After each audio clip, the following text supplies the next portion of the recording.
When she's barking, instead of the no, don't do that, call her to you, and you can sit right next to her to take her focus off of me.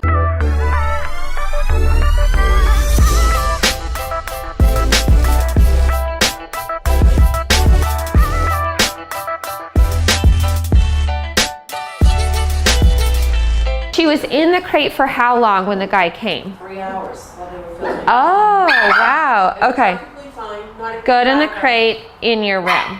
Okay, so that's level 1 in there, which it's amazing that she can be calm there. Like I said before, it's so great that you crate train so she can have that place. Level 2 then would be taking her out here in her crate. So she's still in her safe place, and you can see the barking was happening. So if you guys would have done that with the camera guy, she would have barked, maybe not as much because she already got used to his sense and everything. But whenever anybody has extra gear, like the camera, all of that, it's even more scary. The workers, all of that. So you also have to think about the different levels of the people. Workers that are making loud noises, wearing hats. You talked about the neighbor or whatever. That's a level 10 person. So there's all these different difficulties that you have to factor in and know, okay, with this person that's like a difficulty level 10, she's probably not going to get past level 2 today just because of that person's energy, because of that person, what they're wearing. It's all part of the process, but the mistake people make is like, oh, she did so great today, was at level 10, they jumped to it way too fast. So really just go through the different levels to make sure she makes progress. It's really going to help when we then get her to level 3, which is on the leash out. When she's barking, instead of the no, don't do that, call her to you, and you can sit right next to her to take her focus off of me. Again, what that is doing is she thinks it's her job to judge me. It's like, no, that's not your job. Look to me, look to me, look to me. So the first step is getting the dog's focus on you. But the real test of self-control is once you have too much focus, then you let her mind go and see what she does. I'll kind of see what she does if I'm moving around. Hi, hi. So call her right back. Yes, that's a lot better than when I first walked in. Yeah. But that's a test that, like, if she would have came out in that state, Right. if she still has that inside of her, it would escalate into the full-on bark when she comes out. If you can get her as controlled as possible in here, we're starting from square one, you know, bringing her back down on that excitement, anxiety scale. We'll know she's ready to go forward when her mind can go back out at me and just be like, oh, I don't know about this person, look to you instead of taking it out on me. Because that's the goal with all of this training. If she's feeling uncomfortable, look to you. And once we have that, the associations with new people become positive. Okay, now we'll put this on her. Stand next to her actually so she knows. So when she's looking at you, then you can say, go say hi again. Luna. Now Luna, say it. Go say hi. Yes. Yes. Good, Luna. Call her back. Luna. Luna. Say it when she's looking at you. Because right now she's going back to her judging state. Okay. There we go. Now say it. Go say hi. See when she doesn't care to. Sit. And when she checks in with you like that, like tell her good girl. Good girl.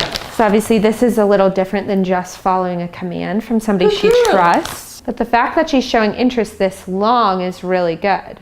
Luna. So again, if somebody else were to do this and she starts doing a grumble, she doesn't have to follow the sit from that person she doesn't trust. It's the one time and she doesn't have to because she's starting to not trust them.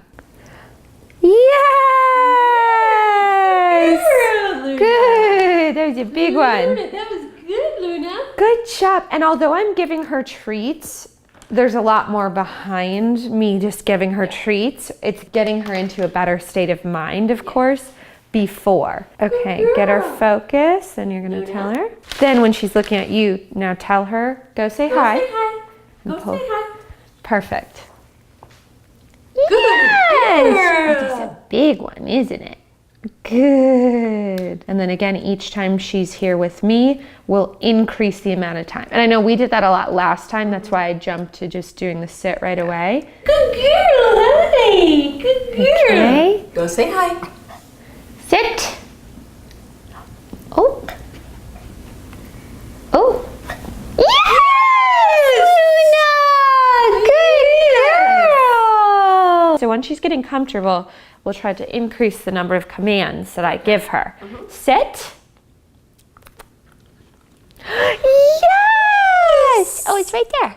Good Yes. girl, Luna. Should we do 3? Sit. Yes. Good girl. And with her, we just let that go because that's amazing that she's following that command from me that quick. Okay, now get her to check back in with you Luna, just to Luna, remind her. Luna, hello. Hi. Good girl. Girl. Good girl, Luna. Luna, sit.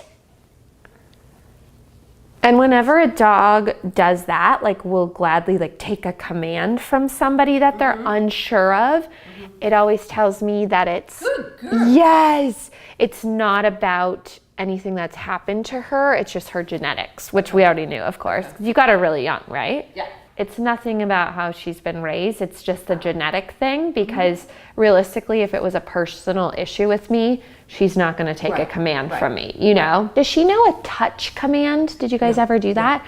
Okay, this is something you can work on now this week because this will be really good. It's really good for dogs who are timid of people to teach them touch, just going up to their hand and it's like a command. It's like hand targeting and it's super cute. They just kind of like boop your hand. Okay. So I'll just tell her touch. Yes. And in the beginning, she's just doing it because she's sniffing. So it's easy if you're holding a treat and just telling her, touch. Yes, good. And that's literally all it is. If she starts to not do it, you can just put it closer. Touch. Yes. Yes. Good girl. And so that way, when somebody commands her to do something, that's pretty easy to tell strangers to just put out your hand and then you can tell her, go touch, Luna. And then again, the dog doesn't think about the fact that they're going up to this person, their hand out. It's like she's just following her command and she does so well with that, that it keeps all the thoughts positive. Luna, touch. Yes. Good girl. Adding in all these commands will be really good because we're going to say like Luna, Luna, Luna so often that adding in these kind of commands is going to help her so much. Luna, touch. Yes! I feel like she's getting it already.